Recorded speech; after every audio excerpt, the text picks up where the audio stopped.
Welcome to Uncaged from talkSPORT MMA. I'm Adam Catterall. It is a pleasure to be with you. Please like and subscribe the YouTube channel as we get you closer to the biggest events around the world. It don't get bigger than this because we're in Riyadh, Saudi Arabia for PFL World Championships. Look who's here, eh? Nobody better in the world to get you hyped for this bad boy, let me tell you. The one and only outlaw himself, Mr. Dan Hardy. How are you, mate? I'm really good, mate. I'm happy to be here. This is an amazing card. I've enjoyed researching it. It is stacked from top to bottom. Listen, our fan base and our audience base have got big interest in the men and co-men, of course, with the British interest. But there's also some wonderful stories a little bit further down the card. And as well, we've got the MENA finalists as well to get excited about. But we're going to start men and co-men, all right? Sure. Brendan Loughnane, aiming to become a two-time PFL champion. He's got a tough task on his hands in Timur Khizriev. Undefeated through 17, mate. I mean, what an unbelievable fight. What an unbelievable main event. It really is. I mean, you know, the thing is, like, we know the skills that Brendan's got. He's got great footwork. He can fight out of both stances. He smashes that calf. And he's very, very economical with his striking. He never overextends himself too much. Right now, if you're fighting someone like Khizriev, you can't overextend yourself because he's going to be in on your legs in a second. But at the same time, you can't give him too much space because he's got a great kicking game as well. So like Brendan needs to get close but not too close. You know what I mean? It's like he needs to find that Goldilocks zone where he can punch him and kick him, but not be dealing with those spinning attacks or those body locks. I mean, it's a real tough problem to solve. It is. But Brendan said to me yesterday, I've got 5 rounds and I've got elbows. I can do it. I was just going to ask you about that. Elbows being brought into this. That will surely, I mean, it could even benefit Khizriev as well because with ground and pound, you can weigh down on him. Yeah, I mean, it benefits every single fighter on the card, and they're all excited to use them as well. So I actually think we're going to see people making more of an effort. Same with the 12-6 elbows, right? We've seen that over the past couple of weeks at events. People are really trying to use them so they can showcase that they've got that skill in their arsenal. And I think we're going to see that. You know, especially if, say, Brendan gets taken down and he's sat on the floor and Khizriev's buried on his hip, Brendan can start chopping into him with those elbows, right? That's going to force Khizriev to move. But on the other side, if you're say Oleg Popov and you've got your opponent on the floor, you can do way more damage as a heavyweight with a short elbow than you can with a couple of big punches. And it's going to make it easier for the judges to score. It's going to make the canvas look much better as well. Be like a Jackson Pollock in there tomorrow, I'm telling you.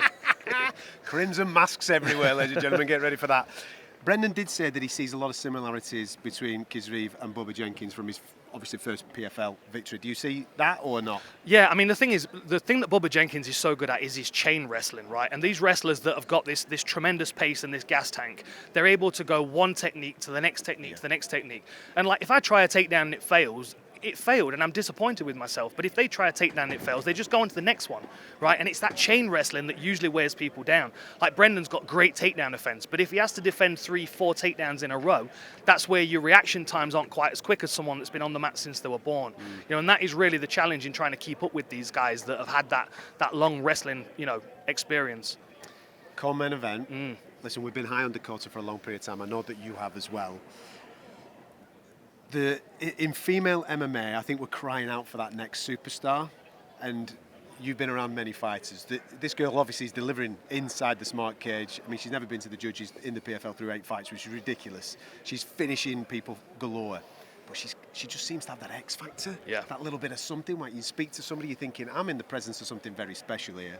This is a big night for her, massive step up, of course, against the veteran Taylor Santos. But if she delivers, I mean, strap yourself in, man. This could be rocket ship stuff. Yeah, you know, a lot of people are going to be watching this, especially because of the performance that Taylor Santos had against Shevchenko, right? A lot of people saw that and they were like, I could give her 3 rounds of this. Even the commentary team were like, you know what, this is going to be really, really tight.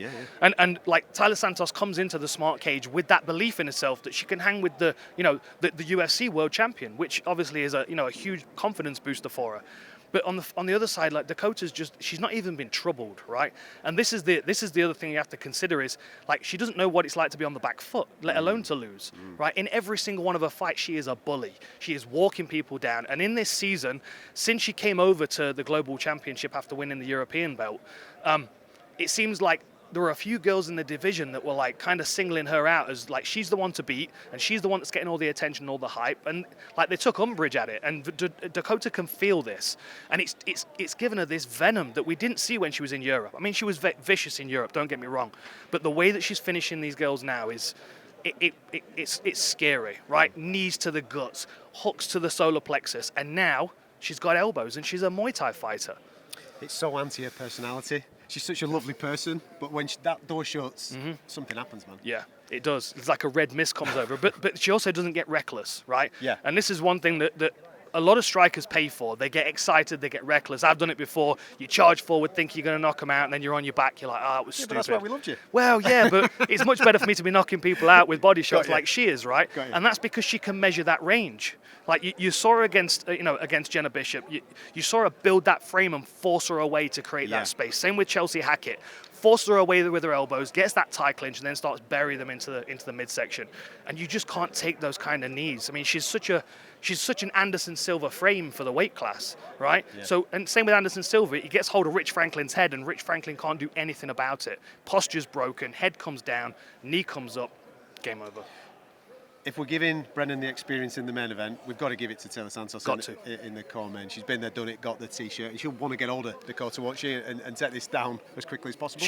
She will. The thing is, like, what you've got to say is, Tyler Santos has got good striking for MMA, but Dakota's got great striking for MMA. But Tyler Santos has got great grappling and great wrestling as well.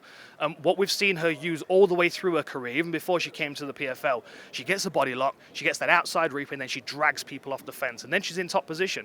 And then as you're scrambling, she's on your back, she's squeezing across your face. She's not even bothered about choking you on your neck. Like, she'll just go across your jaw and squeeze your face off. That's the British interest. It's stacked from top to bottom, as I say.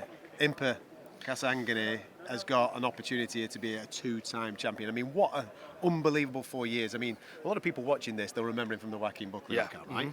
But he goes away, dusts himself off. I think he's had 14 fights since. He's 9-3. He's been absolutely brilliant in the PFL. I mean, what a story this could be tomorrow night if he pulls it off. It's amazing. And and the other thing as well is, not only has he done all of this at light heavyweight, which is probably a weight class up for him, but he also went down and fought Johnny Eblin and gave him a hell of a war at the Champs v Champs event. And I don't know whether I'm breaking news here, I'm sure he's told somebody, he's talking about fighting Ngannou at some point in the future. Wow. Like, he just wants to keep putting his foot on the gas and taking a step up. If he beats Dovlet this week, then expect big call-outs on the mic. Right, I'm going to put you on the spot here. Go on then. Who's all's going in the old Russian clash? Man, what a fight. It is such a good fight. It's such a good fight. It was weird when we were doing the face-offs earlier this week, because they didn't really want to look at each other. It's like, I don't really want to think about how rough this is going to be until Friday night. I think they both know that it's going to be a tremendous battle. I think they both realise that they're going to have to use their whole skill set, right? Shamil Musayev's got incredible striking, spinning back kicks, spinning back fist, elbows now, of course, he can use. But, of course, he's got that wrestling background as well. And then on the other side, Umalatov, the close range striking, the short range back fist that he throws, as well as his great wrestling. Like, I really think this is going to be a striking matchup until one of them starts to feel like they're losing, and then we're going to see a takedown. They've actually got quite similar records. When you look at knockout percentages, when you look at submissions and the way that they go to the cards as well, they're kind of mirror image of each other, aren't they? They are, and weirdly, they've also had big breaks in their career as well for a variety of different reasons. Struggling to get opponents because no one wants to fight them, struggling to get, travel documents, etc., health issues with injuries and stuff, as you would imagine in this sport. People deal with that all the time. But they're both here at this point, undefeated, and it's almost like the perfect scenario, right? One of them's going to lose, and one of them's going to become a world champion. But the loser is probably going to come back next year and be chasing the person that beat them. What I've loved recently with the PFL is those that, since the acquisition of Bellator, and those that have done well in Bellator that are now getting opportunities in these PFL bracket tournaments, people like Primus, who has got that win over Chandler. We could dine out on that, but this is a massive night for him to really solidify his career tomorrow night here in Saudi Arabia. It really was. And obviously, with the Bellator acquisition, there weren't many fighters that were champions that wanted to step into the season, right? Like, Primus was like, put me in there. I want to fight 4 times. I mean, he's 40 years old. Like, he's had a tremendous pace this year. He's had a great year. And I just feel like this might be in his head at least, this is the last big moment that he's got to really prove who he is. Right, after this point, I mean, you come back next year, do another 4 fights. It's exhausting. He's in his 40s. You've got these young killers coming up. I mean, not that Gadzi Rabonov's not a young killer, because he absolutely is. But certainly Primus feels like he's got the skills to beat this individual in front of him. I just think it's going to be a real battle. Now, heavyweights, right? Oh, my goodness. Is he going to get over the line? How many times is he going to have a go at trying to become the main man? I mean, I felt for him last year, obviously coming up against Enan Ferreira and losing in the second round. But we've got to back him, haven't we? Come on. Look, the danger is that he does the same thing as he did against Fajeda. He starts really well, and then Popov turns it round in the second round, right? Like, Goltsov, for me, has got one of the best jabs in heavyweight MMA. Yeah. Like, he's able to just sting people from such a distance, and that's the first thing that Popov's got to figure out. He's got to get around that jab, bit of peekaboo style maybe, to get at least inside so he can get a body lock.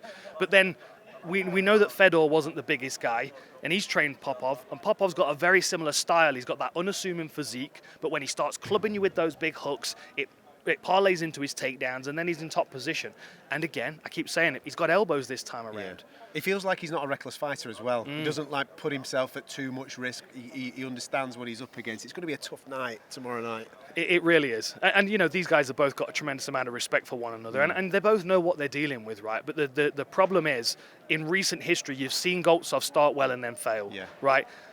Popov's been he's got the longest active win streak in current heavyweight MMA.